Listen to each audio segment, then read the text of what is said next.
Bonjour à toutes et à tous et bienvenue dans ce nouveau chapitre où on va voir toute la partie hotspot de votre visite virtuelle interactive. Tout d'abord, qu'est-ce que signifie hotspot? Hotspot, la traduction c'est point chaud, c'est-à-dire les points d'intérêt qui vont être placés dans votre visite virtuelle interactive. Un hotspot peut être visible ou non, il peut avoir différentes formes, il peut être de différentes structures.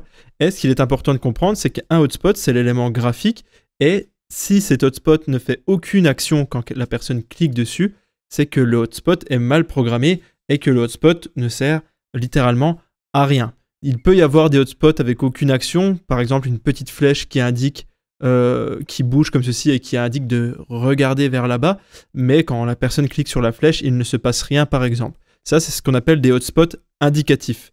Nous, ce qu'il nous faut, c'est des hotspots interactifs, c'est-à-dire que quand la personne fait une action, c'est-à-dire quand la personne elle clique dessus ou quand la personne regarde cet hotspot, il va se passer quelque chose. Et donc ce hotspot, pour le matérialiser, on va partir tout de suite sur 3D Vista pour voir ce que ça donne. Donc je vous remonte depuis le début comment ça se passe quand on ouvre un projet. Vous ouvrez 3D Vista Virtual Tour Pro. On va encore une fois ouvrir le même projet que d'habitude sur notre data center, donc qui est bien juste ici. Donc moi j'ai deux projets qui sont visibles ici car il y a le projet définitif que j'ai déjà réalisé pour mon client et la nouvelle version que je vais réaliser avec vous. Donc rappelez-vous, il y a un petit chargement, c'est normal à chaque fois que vous fermez le projet et que vous le réouvrez, il faut recharger les différents objets médias que vous avez intégrés à l'intérieur. Donc petit récapitulatif de ce que vous avez appris sur cette partie 2 de votre formation.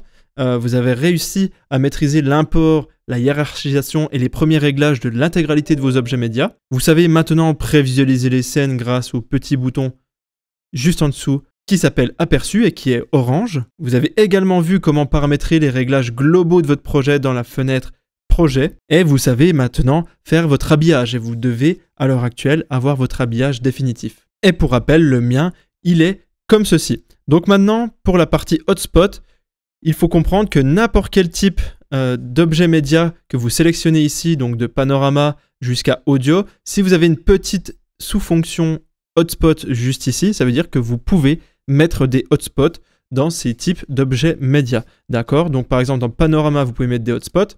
Dans photo 2D, vous ne pourrez pas mettre de hotspots parce que ce n'est pas immersif. Dans vidéo classique, vous pouvez mettre des hotspots. Donc c'est-à-dire vous pouvez avoir une vidéo de présentation d'une entreprise ou d'une vidéo de présentation de votre cours et vous pouvez très bien intégrer des hotspots à l'intérieur. Donc, il y en a ici.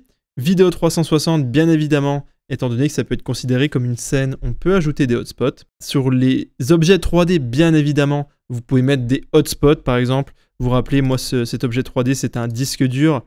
Je vais d'ailleurs remettre la petite photo correctement, comme ceci. Donc je pourrais très bien, sur ce disque dur, mettre différents hotspots et la personne pourra cliquer dessus. Les hotspots seront fixés ou non sur l'élément en question. Au niveau du plan, on peut également mettre des hotspots, c'est tout à fait logique, sinon le plan n'aurait pas une grande utilité. Et au niveau de l'audio, vous vous doutez, ce n'est pas visuel, donc vous ne pouvez pas mettre de hotspots. Mais il faut penser que l'endroit principal où vous allez en mettre, ce sont sur vos scènes. Donc vos scènes, en général, sont des panoramas en photographie 360. Donc on est bien dans la partie panorama. On va sélectionner notre premier panorama et on va aller tout de suite maintenant dans la partie hotspot. Je vais d'ores et déjà supprimer le hotspot de démonstration que je vous ai fait sur le cours précédent. Donc là, vous êtes dans votre panorama à 360 degrés, le numéro 1, et vous êtes dans une vue reframe, c'est-à-dire que vous voyez à l'identique de ce que la personne va voir en immersion, et donc c'est parfait. Et c'est ici qu'on va se concentrer. Vous voyez en haut à droite, vous avez polygone, texte, image, vidéo, webframe. Ça, ce sont à quoi vont ressembler vos hotspots visuellement. Est-ce que votre hotspot, ça va être un polygone, c'est-à-dire est-ce que vous allez faire un encadrement par exemple autour de la porte, ce sera un polygone. Est-ce que votre hotspot, ce sera un texte qui va être placé dans l'espace? Est-ce que ça va être une image? Donc là, ça va être les fameux petits points information, les petits points avec des flèches au sol, les petits points pour se déplacer, etc. On va dire que 80%, voire 75% des hotspots sont en général des images. On peut mettre un hotspot vidéo, on va voir après comment ça se passe. C'est-à-dire que oui, l'objet média qui va être généré sera une vidéo, mais il peut être aussi un hotspot. C'est-à-dire que vous pouvez très bien avoir, ici par exemple sur la feuille blanche qui est juste devant moi, faire un petit cadre comme ça et mettre une vidéo juste ici. Et la vidéo en elle-même sera un hotspot, c'est-à-dire que quand je vais cliquer sur cette vidéo, il va quand même être possible de mettre une action. Et bien évidemment, le dernier, c'est une web frame, donc c'est-à-dire que vous pouvez pareil sur cette page blanche mettre une web frame, mettre le site digitalambition.fr à l'intérieur, et en fait, cette web frame sera également considérée comme un hotspot. Donc il faut bien penser que là, on est vraiment sur la partie visuelle, on ne parle pas d'interactivité. D'accord? On va faire un essai tout de suite, très rapide, sur ces 5-là. Donc en cliquant dessus, là, c'était pas si facile que ça. Je vous invite à zoomer et dézoomer avant toute chose. Moi, je vais encadrer ma porte comme ceci. Hop. Voilà à quoi ressemble. Je vais vous montrer à chaque fois à quoi ça ressemble. Vous aurez toujours la possibilité de personnaliser à droite votre hotspot, qu'il soit polygone, texte, image, vidéo ou webframe. D'accord? C'est très important. Et donc, l'élément visuel, c'est rien de plus que ça. Vous voyez, c'est un hotspot. Vous pouvez le matérialiser comme vous le voulez, le changer de couleur, changer l'épaisseur des traits, changer l'opacité, vous avez même plein d'options avancées. Bref, ça c'est un hotspot. Je vais le laisser, mais je vais le cacher juste ici avec mon œil pour vous en faire plein d'autres. On va faire un hotspot texte. Voilà, j'ai cliqué, j'ai fait mon hotspot texte et je vais écrire le texte entrée, par exemple. Comme ceci, je le redimensionne. Voilà, j'ai mon hotspot texte qui s'appelle entrée. Quand je clique dessus, quand je serai dans ma visite, il ne se passe rien, vous l'avez bien compris. Donc encore une fois, vous avez la propriété du hotspot ici et des paramètres de transformation quelquefois juste ici. Donc ce qui est important de comprendre, c'est que vous voyez, hein, ajouter un hotspot, c'est plutôt simple. Il suffit de cliquer sur le type d'hotspot que vous voulez faire. Donc nous, une image. Là, on va rentrer dans la banque d'images, forcément, que propose 3D Vista. Et en général, elle est extrêmement bien remplie. Elle peut vous permettre de trouver votre bonheur. Par exemple, on va mettre un hotspot. Par exemple, on va sélectionner celui-ci et on va le placer juste ici. Parfait. J'ai un hotspot qui est une image. D'accord? Passons maintenant au suivant, avec un hotspot vidéo. Sur le même principe, cette fois-ci, il va vous demander de sélectionner dans votre banque de vidéos le hotspot. Et je vais faire, comme je vous l'ai dit, je vais pouvoir, par exemple, la mettre exactement comme si cette vidéo était intégrée sur ma feuille blanche. Comme ça. Et donc, vous imaginez les possibilités si vous voulez faire mettre des vidéos sur des écrans, etc. C'est juste parfait. Et ce qui fait que la personne aura vraiment l'impression qu'il y a une télévision. Et donc, la lecture de cette vidéo-là, en tant que hotspot, va pouvoir être faite également comme vous le souhaitez grâce aux propriétés juste ici. On poursuit sur le dernier qui est le webframe. Vous pouvez faire exactement pareil, c'est-à-dire le redimensionner. Donc là, vous aurez un petit peu moins de liberté, mais vous pouvez faire une webframe comme ceci et mettre l'URL en question. Donc ça reste un hotspot, c'est-à-dire que vous devrez mettre une action qui est liée à ces hotspots, sinon cela ne sert pas à grand-chose.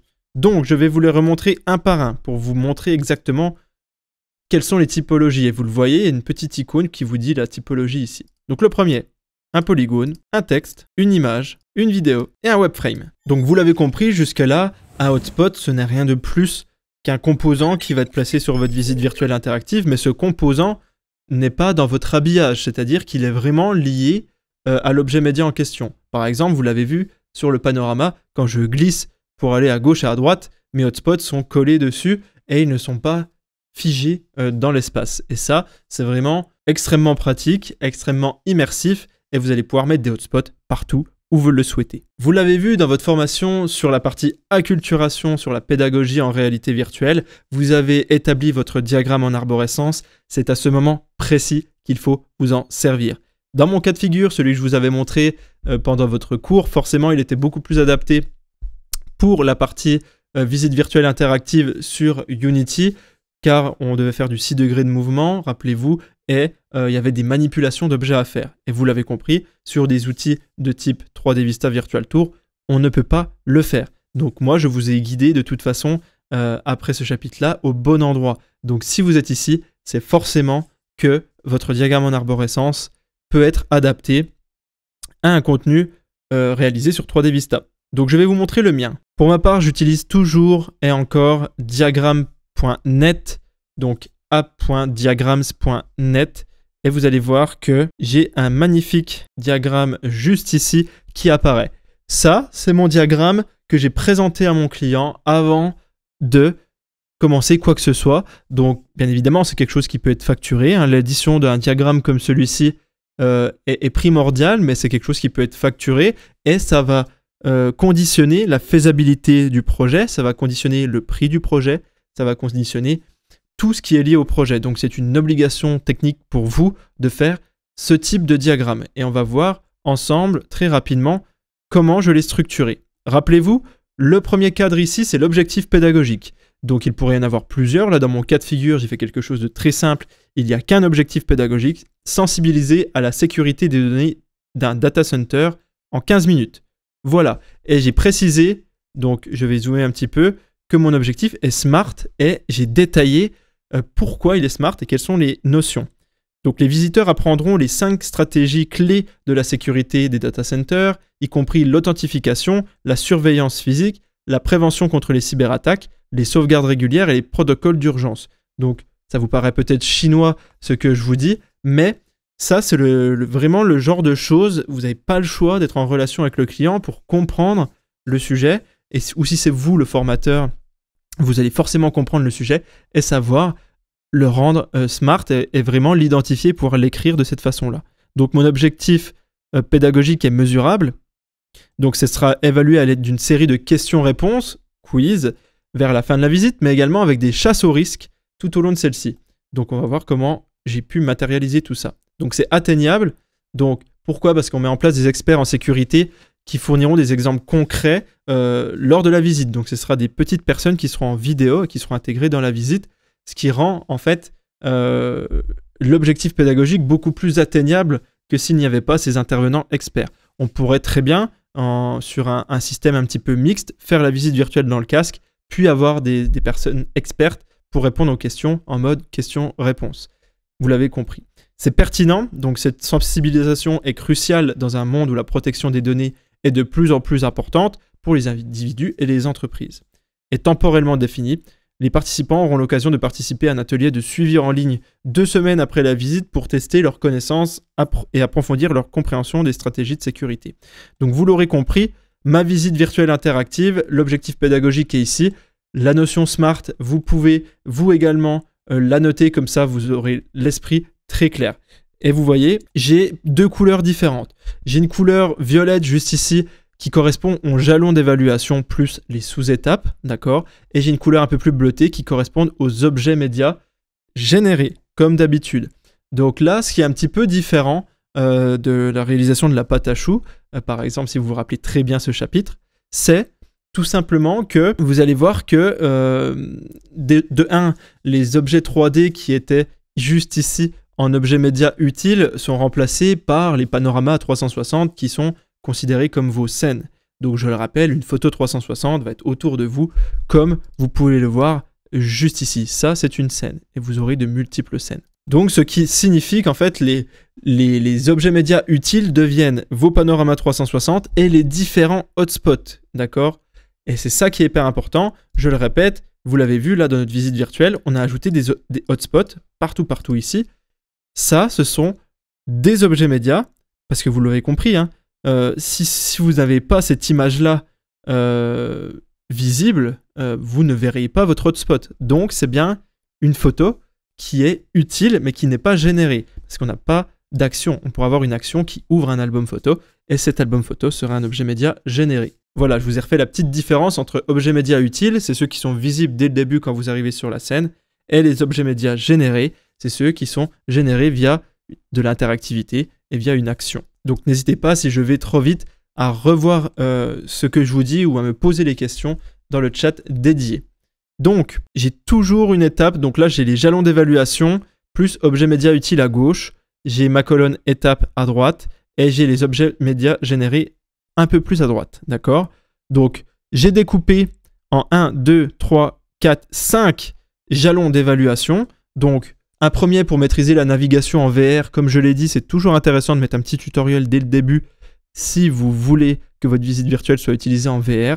Si vous ne voulez pas qu'elle soit dans un casque, vous pouvez switcher ceci, mais normalement, c'est quand même intéressant de mettre un petit tutoriel. Comme ça, les personnes ne sont pas perdues.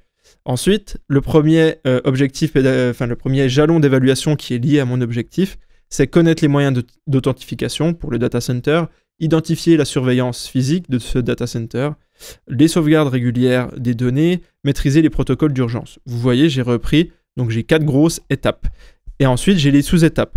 Donc, vous l'avez vu, 1, 2, 3, 4, 1, 2, 3, 4, 5, etc. J'ai détaillé étape par étape. Donc, par exemple, la personne, au tout début, elle va arriver sur le premier panorama, elle va devoir se déplacer pour arriver jusqu'au point d'information. Elle devra réaliser le quiz, elle va avoir un feedback instantané, puis elle devra entrer dans le data center. Ça, c'est vraiment pour connaître les moyens d'authentification. La personne va devoir faire ça, obligatoirement, d'accord? C'est comme ça qu'il faut réfléchir. Pour arriver à maîtriser ce jalon, quelles sont les étapes? Et ensuite, à droite, vous voyez que j'ai le type de média qui va être généré, donc une vidéo 2D, reframe. Donc reframe, ça veut dire qu'elle ne fait pas 16/9, mais qu'elle a un format un peu spécifique, avec un titre, je vais l'appeler intervenant 1, et j'ai mis une petite information pour moi. Donc ce sera les explications des moyens d'authentification mis en place. Donc la personne va parler, expliquer tout ça. Et il y a un deuxième, vous voyez qu'on peut les mettre tous bout à bout. J'ai encore un deuxième type du coup d'objet média généré que j'appelle UI pour User Interface, donc interface utilisateur avec un quiz, d'accord? Donc ce sera mon quiz 1, le titre, et la fonctionnalité, ce sera que le quiz va être avec les réponses qui vont être données. Ce n'est pas un quiz où les réponses vont être cachées et divulguées par la suite, où vous aurez un résultat. Là, les réponses seront vraiment données. Donc vous voyez qu'on arrive vraiment à un modèle plutôt simple. Le jalon à gauche avec les objets médias qui sont visibles, les étapes pour réussir à valider ce jalon, ou les étapes pour réussir à connaître tout ce qu'il faut connaître pour valider ce jalon, et les objets médias qui vont être générés durant ces différentes étapes. Vous l'aurez compris, cette vidéo, c'est le point d'information qui est à l'étape 1. Ce quiz, c'est le quiz qui est à l'étape 2, avec les feedbacks instantanés à l'étape 3. Donc c'est très important de le structurer comme ça, et vous l'avez compris, grâce à votre diagramme, vous pouvez le regarder, hein, je vous le mets un petit peu à l'écran pendant que je développe le cours, mais grâce à ce diagramme, vous savez exactement quantifier, exactement savoir les hotspots que vous avez besoin et les différents panoramas 360 que vous avez besoin. Grâce à ça, j'ai su dire à mon client qu'il faudra 2 panoramas à l'extérieur, donc un pour l'introduction, un où il y aura la personne qui va parler. J'ai su définir, parce que le client m'a donné le plan, un plan, on va dire, très vague du data center, mais je sais le nombre de mètres carrés, donc j'ai pu un petit peu définir combien de panoramas il y aurait à faire à l'intérieur. Donc là, je parle bien de si c'est vous qui prenez les photographies 360. Et donc, il y avait à peu près une dizaine. Donc, ça vous dit à peu près combien de temps vous allez passer et à peu près combien vous allez pouvoir facturer la prestation. Et ensuite, bien évidemment, vous avez toutes les informations sur les hotspots. Donc, est-ce qu'il faut les créer vous-même? Par exemple, j'ai un hotspot HS2, donc hotspot 2 avec un bouton play. On l'a vu, on l'a créé nous-mêmes sur les chapitres précédents.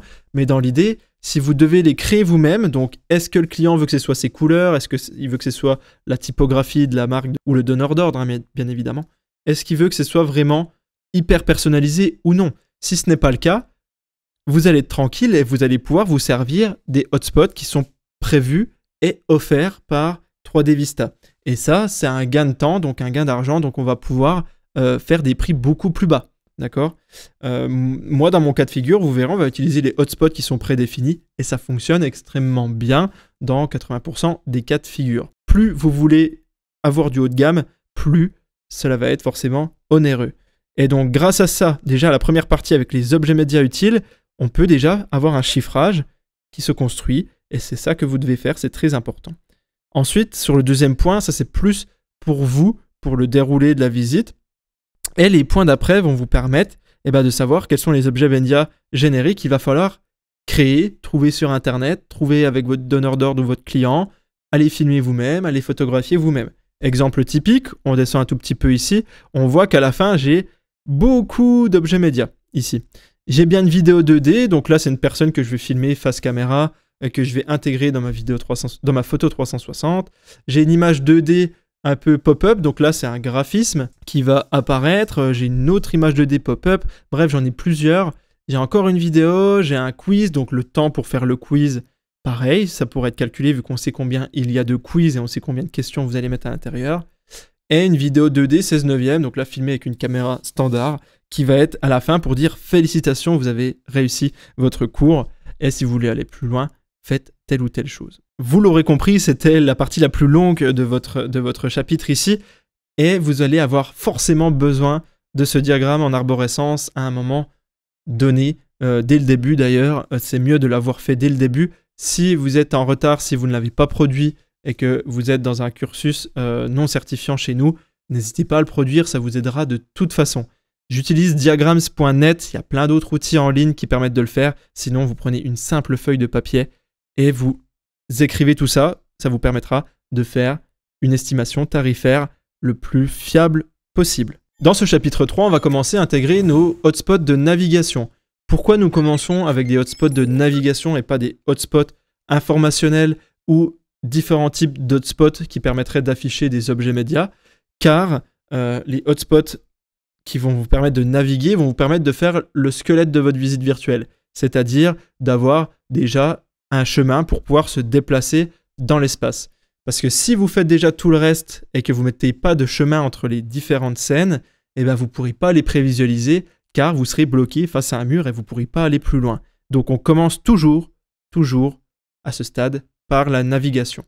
Une fois que la navigation est créée, c'est-à-dire que vous avez défini qu'on passe du panorama 1 au panorama 2 en cliquant sur ce hotspot, eh ben vous allez voir que ça va être beaucoup plus clair pour vous. Donc nous repartons sur le logiciel pour vraiment supprimer dans un premier temps tout ce qu'on vient de faire en termes de démonstration. Donc un hotspot de navigation ne se définit pas par sa forme, il se définit par l'action que celui-ci va générer. Donc par exemple, je veux passer de mon panorama 1 ici, d'accord? Vous voyez, j'ai une porte qui va à l'intérieur du data center et je vais devoir vérifier sur quel panorama je dois aller. Donc moi, voilà, j'ai un panorama qui est un peu plus proche. Si je regarde au sol, je suis ici au niveau du carrelage et si je reprends le numéro 1, je suis ici. Ce qui fait que j'ai un point de déplacement qui doit être fait juste ici. Encore une fois, il est nécessaire ce point-là parce qu'il y a des éléments très importants qui sont sur la droite. Donc, je dois passer du panorama 1 au panorama 4. Vous allez me dire, c'est pas forcément bien rangé, c'est pas dans l'ordre, mais dans ce cas de figure précis, ce n'est pas grave pour moi parce que je sais parfaitement reconnaître les panoramas. Donc, vous voyez, je suis sur le panorama initial. Je vais pouvoir mettre un panorama qui va ressembler potentiellement, vous allez pouvoir sélectionner celui qui vous plaît le plus. Je vous invite, une fois que vous les avez trouvés, à les mettre dans vos favoris. Par exemple, celui-ci me plaît bien, je mets une petite étoile, je double-clique dessus.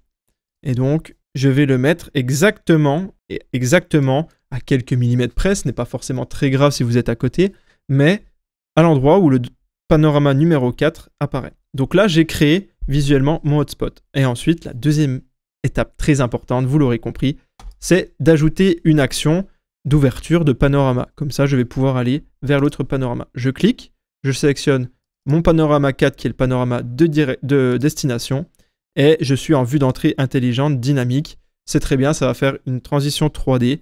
Donc tout est parfaitement paramétré. Et donc grâce à ça, si je fais un contrôle aperçu, donc je rappelle, il faut faire contrôle plus aperçu pour pouvoir rester sur le panorama que vous êtes et éviter de vous faire tout le chemin à chaque fois. Donc vous voyez, parfait, mon hotspot est présent. Quand je clique dessus, regardez, parfait. Donc là, vous avez vu que ça ne fait pas forcément une belle transition 3D. La porte est un peu proche, donc ça fait un petit peu étrange. Mais ne vous en faites pas, c'est tout à fait normal. L'utilisateur peut dézoomer si nécessaire. Donc là, vous allez me demander pourquoi la transition 3D ne s'est pas bien faite. Pourquoi? Parce qu'il faut avoir les hotspots d'aller et de retour. Et ça, vous allez le faire obligatoirement. Par exemple, quand vous allez arriver sur la configuration de votre panorama numéro 4, vous allez créer l'autre hotspot qui fait l'aller-retour. Et là, vous allez voir que ça va être très fluide et très beau visuellement. Donc, je vous montre tout de suite. Si je vais sur le panorama numéro 4, je décide de mettre l'hotspot d'aller-retour ici. Donc, je vais recliquer sur le même. Hop, je vais le mettre ici. Et l'action, tout simplement, Open Panorama. Et je vais reprendre le panorama 1. Je laisse exactement les mêmes fonctions. Et vous allez voir que maintenant, si je fais aperçu, ça va charger un tout petit peu parce que vous avez ajouté quelques hotspots. C'est tout à fait normal. Mais vous allez voir que ça va être beaucoup plus sympa. Vous voyez, je clique. Hop, transition 3D entre l'un et l'autre. Et c'est juste parfait. Je vous laisse du coup la vidéo tournée en même temps que je fais la navigation. Par exemple, là, je n'ai pas forcément de hotspot juste ici, je n'ai pas pris de panorama dans ce couloir, mais j'aimerais bien que ici, les personnes puissent sortir du data center. Donc, je vais faire la même technique. Je vais peut-être pas utiliser ma flèche parce que c'est peut-être pas forcément très parlant, en tout cas comme typologie de hotspot, mais je peux peut-être trouver quelque chose qui ressemble à une sortie. Et si possible, on va garder un petit peu la même couleur. Parfait. Et là, je vais définir que ce hotspot-là, ce sera toujours mon hotspot de sortie. Donc parfait. Je lui ajoute une action, ouverture de panorama, et je vais prendre le panorama qui est juste devant la porte, ici. Et je clique sur OK. Vous l'avez compris, là, en quelques secondes, j'ai mis tous les hotspots de navigation qui étaient utiles sur ce panorama. D'accord? On va sur le panorama numéro 2 et je vous invite à faire la même chose, c'est-à-dire dans le même ordre.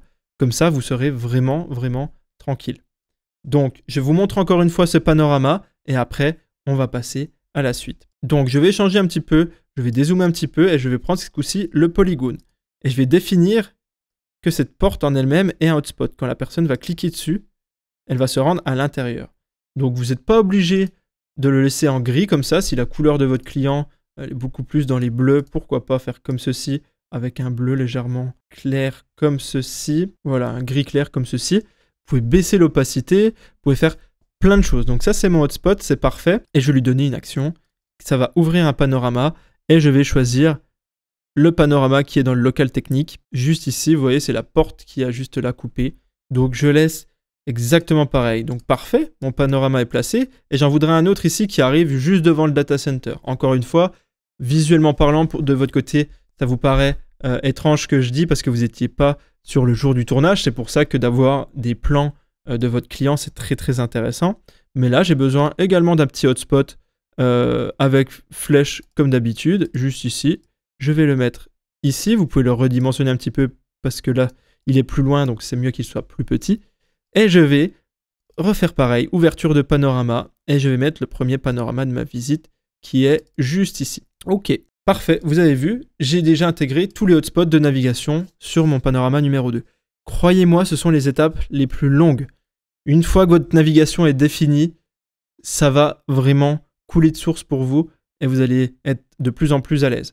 Donc je le rappelle, on choisit bien la typologie de hotspot, donc visuellement à quoi vous voulez que ressemble votre hotspot, puis ensuite vous définissez l'action en question juste ici. Nous allons maintenant ajouter des hotspots que l'on appelle hotspots médias. On va les globaliser dans médias, donc tout type de hotspot qui vous permet d'ouvrir un objet média et non pas de vous faire vraiment une navigation, c'est vraiment d'ouvrir une photo, une vidéo, un album photo, un objet 3D, d'afficher le plan, etc., etc. On y va tout de suite. Je vais retourner sur ma scène numéro 1 qui est très parlante. J'ai un gros bloc noir juste ici qui représente un élément très important du coup par rapport à mon diagramme en arborescence sur la maîtrise des protocoles d'urgence. Là, je ne fais pas forcément mon diagramme dans l'ordre, vous l'aurez compris, mais ça permettra en fait de faire une vérification à la toute fin pour voir si tout est respecté.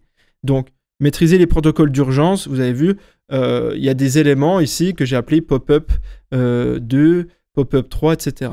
Donc, je vais vouloir mettre ici une pop-up. Donc, pour ce faire, mon hotspot, il va être matérialisé encore une fois. Ici, on va essayer de trouver un point info qui a un petit peu la même couleur et qui permettra d'être très cohérent au niveau de l'identité. Donc, je vais prendre le bleu. Je vais prendre le bleu quand même pour changer. Comme ça, ce sera très percutant. Donc là, je vais le placer juste à côté de l'élément en question. Je pourrais parfaitement, en fait, faire comme ceci. Hop, faire comme ceci, en fait, et faire grossir le cadre. Donc là, encore une fois, ce sont des éléments techniques, mais ce qui permet, en fait, que la personne, elle n'a pas besoin de cliquer exactement sur le petit point I, elle peut cliquer dans l'ensemble de ce cadre pour générer cette action. Donc là, l'action, comme je vous l'ai dit, je veux que ça fasse un pop-up et que ça affiche une petite image. Regardez, je vais cliquer sur Action. Donc, je vais choisir mon action. Donc, vous l'aurez compris, je vais me servir du pop-up image parce qu'il est fonctionnel en réalité virtuelle. Donc, c'est parfait pour moi. C'est la seule façon de le faire, d'accord? Et je vais aller chercher dans un dossier que je vais créer tout de suite qui s'appelle Pop-up. Et à l'intérieur, j'ai créé sur un outil d'édition Je vais vous montrer tout de suite à quoi ça ressemble. J'ai créé ce genre de petite affiche qui garde la couleur de mon client et en fait qui n'est rien de plus qu'une image. C'est-à-dire que là, le texte, il est incrusté à l'intérieur. C'est une image, c'est un PNG. Et vous voyez que j'ai préparé toutes mes pop-up de cette façon-là. Pourquoi je l'ai fait comme ça? Parce que je trouve que c'est beaucoup plus facile à gérer de cette façon-là, en fait, et que vous aurez beaucoup moins de problèmes si vous faites une image que si vous intégrez des pop-up d'information. Et je rappelle que si je retourne sur 3D Vista et que je quitte ça et que je recommence et que je veux faire une pop-up d'information, une fenêtre d'information, eh ben que ce n'est pas disponible en réalité virtuelle. Donc j'ai contourné le problème en créant moi-même ma propre fenêtre d'information. Vous l'avez compris un petit peu la méthode. Si vous n'avez pas la fonctionnalité que vous recherchez ou s'il y avait des problèmes parce que ce n'est pas disponible en réalité virtuelle et vous aimeriez que ce soit disponible en réalité virtuelle, contournez le problème, vous allez trouver des solutions vraiment à tous les coups. Donc je recommence, pop-up image. Donc là, je vous invite, si vous voulez voir un peu mieux, à afficher en très grande icône. Donc là, dans mon cas de figure, c'est pas très parlant, mais dans l'idée, je peux faire un aperçu en cliquant droit et en cliquant sur ouvrir. Donc là, j'en ai choisi une au pif, c'est pas l'élément le plus important. Le but, c'est que vous avez une prévisualisation ici. Donc là, sur clic, cette pop-up va apparaître. Donc c'est parfait. Vous pouvez encore une fois personnaliser à l'infini, d'accord? Moi, je trouve que c'est très très bien d'origine en général. Si vous voulez que les personnes se concentrent et qu'il n'y ait plus l'audio quand il y a la pop-up qui apparaît, vous pouvez arrêter l'audio. Vous pouvez la fermer automatiquement si la personne elle réagit pas au bout de 30 secondes par exemple. Et là c'est parfait. Je vous montre tout de suite ce que ce pop-up d'objet média photo nous donne. Donc là, quand la personne va cliquer sur le point I ou un tout petit peu à côté, c'est parfait, l'image va apparaître. Donc c'est une image qui contient du texte, mais vous avez compris le principe. Je vous explique. Magnifique. Et là, c'est clair, net, précis, la personne a l'information vraiment dédiée, elle peut fermer à tout moment. Encore une fois, je répète qu'on a bien un hotspot juste ici de déplacement. Donc là, vous l'avez compris, je pourrais remplacer cette action par n'importe quelle autre action. Je vais me permettre de la supprimer et de vous montrer par exemple un pop-up vidéo.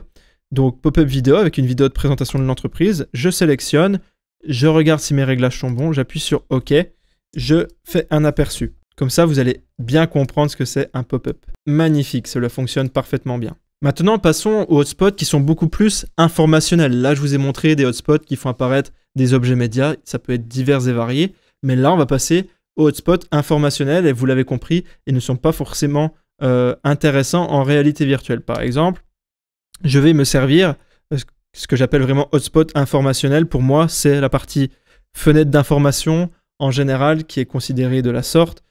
Tout ce qui vous permet de donner de l'information. Ça pourrait être très bien aussi un audio, etc., etc. Peu importe, mais là, on va se servir de la fenêtre d'information. Vous allez voir que vous avez un aperçu juste ici avec uniquement la partie textuelle. Donc, vous pouvez mettre bonjour. Bonjour, bienvenue dans la partie texte. Vous pouvez ajouter un composant avec une photo, ce qui vous permet, je vais vous montrer tout de suite un exemple très parlant, une photo 2D, hop, comme ceci. Et là, vous voyez que ma disposition, vous pouvez le faire exactement comme vous le souhaitez. Vous avez quand même une limite, hein, bien évidemment. Mais là, il y aura mon texte « Bonjour, bienvenue » en bas et l'image juste au-dessus.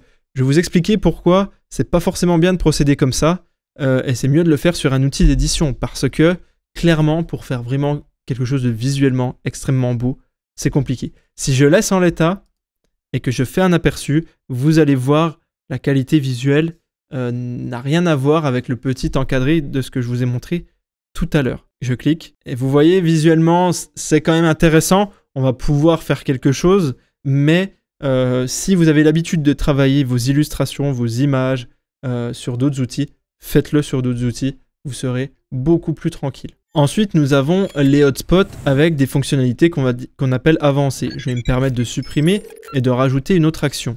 Donc ce que j'appelle les actions un petit peu avancées, ce sont toutes les actions qui sont un peu vers le bas à partir de pop-up cadre internet jusqu'à la partie e-learning. Ce sont des éléments un peu plus techniques qui sont très simples à mettre en place, hein, mais qui sont un peu plus avancés. Par exemple, je vais faire un pop-up cadre internet.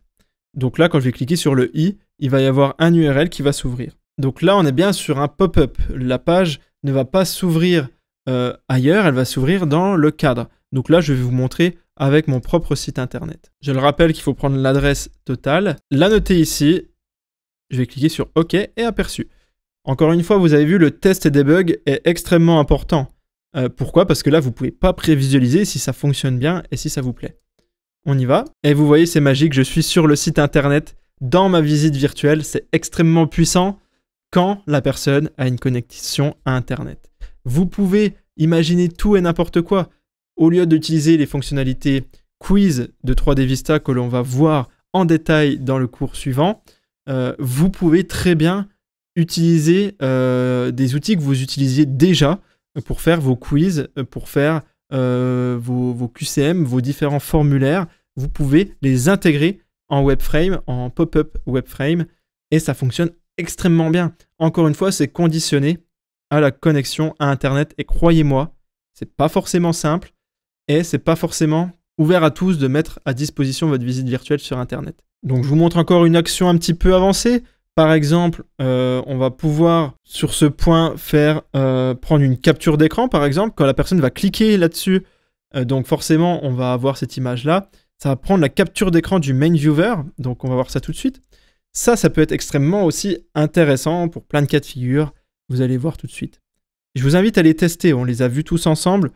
Donc testez-les. Quand je clique, hop, capture d'écran, ça m'invite à l'enregistrer en local dans mon ordinateur. Ça ferait normalement de même si c'est disponible en VR. Je vérifie tout de suite. Je vous avoue que je n'ai pas regardé. Il me semble que non. Vous voyez, la capture d'écran n'est pas disponible en VR et c'est bien dommage parce que en fait, c'est pas un système Windows ou Mac et donc vous êtes dans un système Android et donc on ne peut pas faire ceci.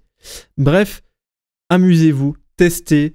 Voyez ce que vous avez réellement besoin. Essayez de ne pas faire des visites virtuelles trop gourmandes, trop complexes, avec trop d'éléments.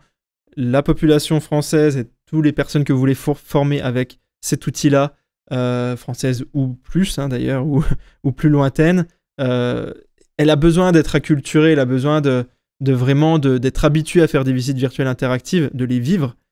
Et après, ça va aller tout de suite beaucoup mieux. Les jeunes, en général, sont extrêmement habitués et adeptes de tout ça. Donc, une fois que vous avez mis tous les hotspots de navigation, une fois que vous avez mis tous vos hotspots informationnels, vos hotspots, on va dire, de génération d'objets médias, vos hotspots un peu plus spécifiques, des hotspots un peu plus techniques, une fois que vous avez fait tout cela, votre visite virtuelle va être quasiment bonne à publier.